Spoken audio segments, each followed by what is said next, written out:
Elizabeth. Hello, Scotty. This is Liz and Scotty's Poddy, and we're doing one a little different this time. Sort of a Yellowstone Season 5 recap. If you've spent any time at all listening to Liz and Scotty in the morning on Clear 99, we're both big Yellowstone fans. And we talk about it on the air some. We always want to talk about it more. And thought, we're not going to drive people crazy. Not everybody is watching the show. And then we thought, you know what? We've got one of these silly little podcasts. Yeah. And that's sort of what these things are for. So maybe we will just try and do this. It was actually, it was last season that we kind of had the idea, but it was like with 2 episodes to go. And we thought, well, let's just remember. Mm-hmm. And then maybe each week we can do a little recap. So we thought, you know what? We'll try this and see. So as we do this, I would say if you are a Yellowstone fan and you are still listening, if you're not, you've probably gone already, just kind of listen to what we're doing. We're trying to figure out a way to incorporate you in the podcast. It's easy to do on the radio because you can call and we can answer phones, and that technology, obviously, a podcast is recorded and we don't actually have that. But we're thinking if we give you a heads up and you saw something on an episode that you really liked, just call us and tell us about it, and then we can kind of bring it to the podcast and use it. The same way with text messages and that sort of thing. So just be thinking about that as we, kind of just meander through this and discuss it. There might be something that you want to weigh in on, and maybe you can do it on the next episode. Does that make sense? Yeah, it makes total sense. All right, so as everybody knows from trailers and previews and that sort of thing, Season 4 ends with John Dutton reluctantly running for governor. In the time since Season 4 and Season 5, they do the campaign. You don't get to see any of that. It actually opens on election night, and his competitor calls him and concedes the election, and they kind of move forward from there. Mm-hmm. To me, one of the interesting things early in the episode, they're on the front steps. The judge says, right hand in the air, left hand on the Bible. I state your name. And John Dutton doesn't say anything. And my first thought is, okay, there's no way he can walk away from being governor. There's been too much setup of it. Plus, we would have heard something in the previews. Right. But he pauses just long enough, and the judge has to say, state your name. He waits a little bit more. Beth has to lean up, Daddy.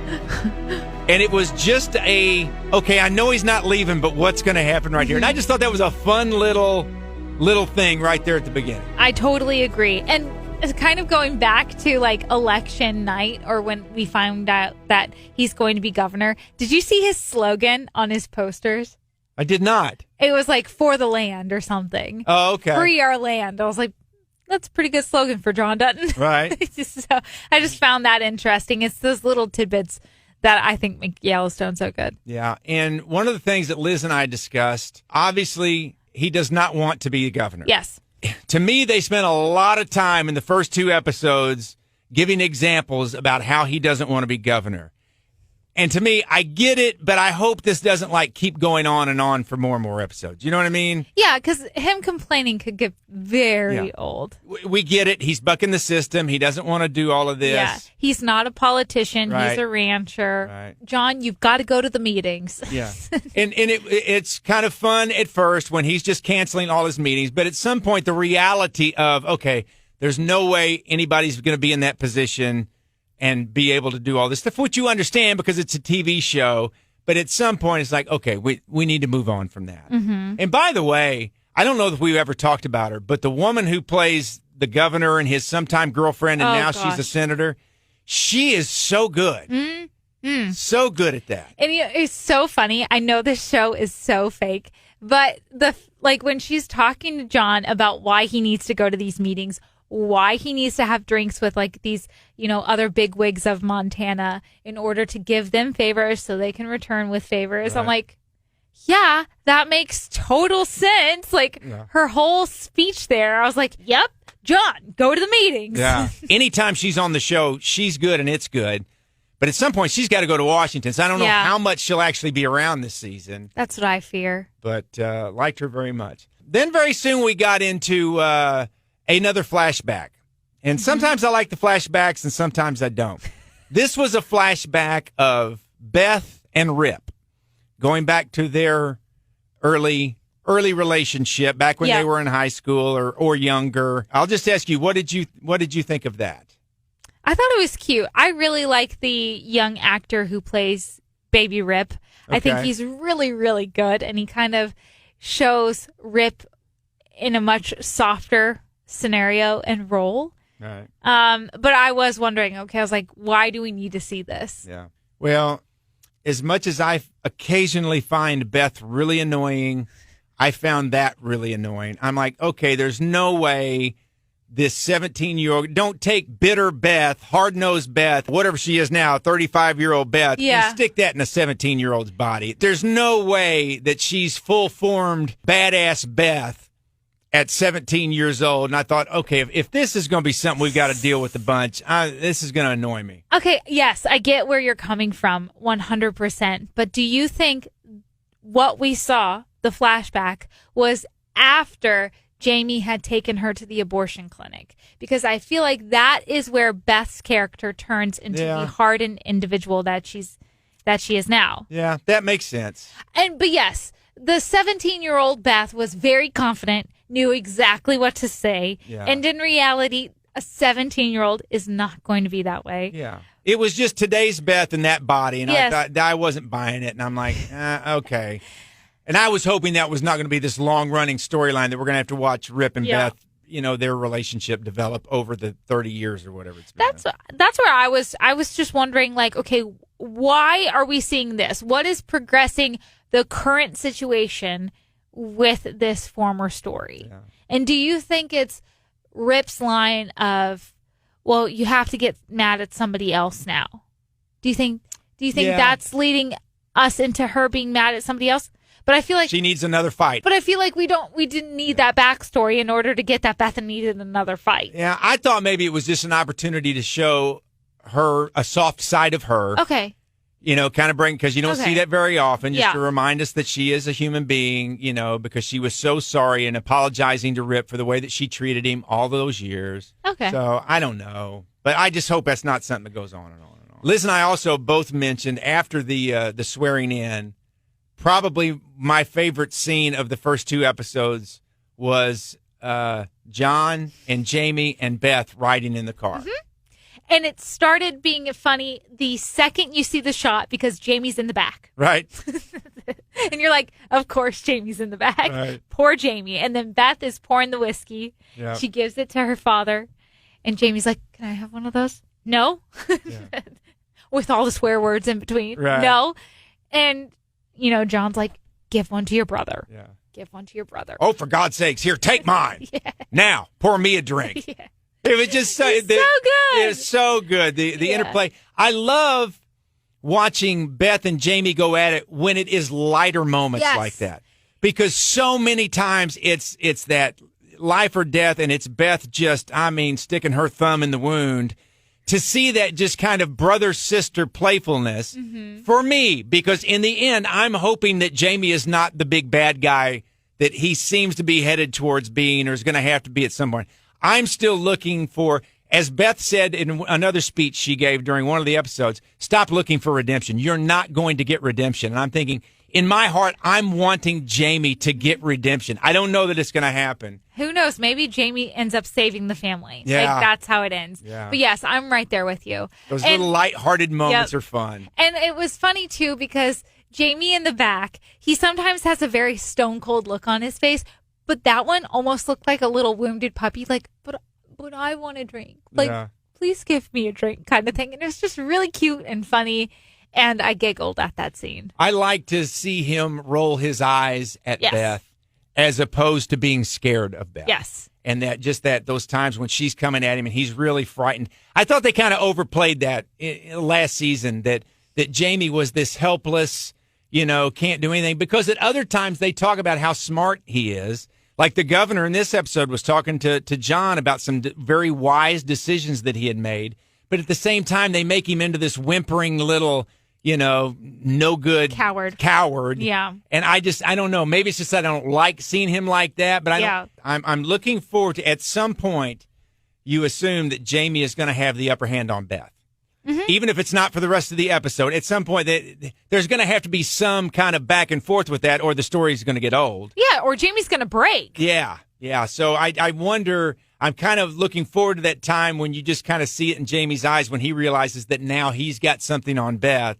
So, and then as Liz, as you pointed out, the guy driving the car got involved with it too. Yeah, and that was so fun too. And John Dutton was like, you better never say anything that happens in this car. And he was like, of course not, sir. He's like, I do want to throw in, if I owned your ranch, I'd be doing the same thing. And John's line was so perfect. He's like, Beth, make sure he's my driver from here on out. It was fun. It was great. So that was just really a good scene altogether. We also got to meet Lainey Wilson finally. Mm-hmm. We see where she is going to at least play a part in this. And you pointed out, too, Lainey started flirting with one of the cowboys who we've always liked but has not had a big part. And it looks like, at least maybe for this storyline, he's going to get to have a little part. Yeah, and I'm so excited, and I don't know his name for the life of me. I pulled it up just to make sure. Ryan. The character is Ryan. Yes, Ryan. Cute guy, good-looking guy, always has a funny line. He's kind of the fun one in the bunkhouse. So it looks like he's going to have something to do now. Yes. Not only with Lainey Wilson, but that whole Wolves thing. I think that's going to be a major storyline here. Yeah. So I was kind of glad to see him get a little bit more of a shining moment. And, we didn't see Jimmy at all these past couple of episodes. So maybe Ryan is going to be taking a little bit more of that, like, Jimmy spotlight, know? Because you have to have at least one of the cowboys in the bunkhouse have, like, a storyline of some kind. Right. I felt like they toned down Teeter a little bit. Yes. Which I was kind of glad of. Because she was kind of becoming a cartoon. Yeah. Because she's nobody understands what she says. She chews tobacco. That was fun for a while, but I was like, now they've just kind of toned her down a little bit, and she's kind of just like the rest of them. Which I was kind of glad to see that, because that was one that was going to get old if they kept going with it. And she looked really good in her blue jeans and her button up. She's an attractive girl. She really is. And then there's the storyline of Casey and Monica. She ends up in a car accident and loses a baby, which is very, very sad. You thought it was a little too dramatic, right? Like that was like pushing the boundaries a little bit. Yeah, or when she's going down the road and she's having pains. Yeah. And then all of a sudden, you slowly see the animal walk out on the road. I was like, oh, we're going to do this. Yeah. You see the other guy in the other truck reaching in the bag of pretzels. And my reaction was not, oh, no. It was, oh, no, we're going to do this. Yeah. So I don't know. I mean, you needed to throw that drama in there for those two, I guess. But I wasn't excited about it. Poor Tate and Monica get the runaround when it comes to tragic stuff happening in their lives too. Honestly, if this was real life, Tate should be in therapy 24/7. Right. Poor kid. So sweet though too when he was talking to his dad and he says, "I want you and Mom to try again."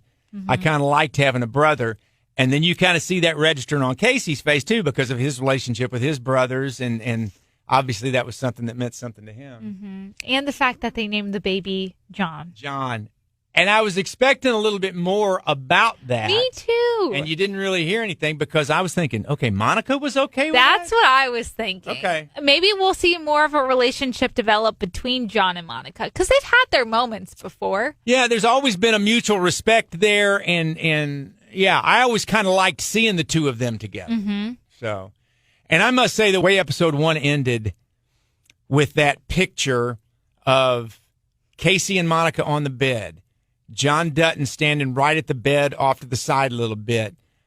Tate is on a chair. Beth is sitting next to Tate with her hand on his arm. Jamie is kind of off to the side with his head down. That, again, I think it's called a tableau or whatever.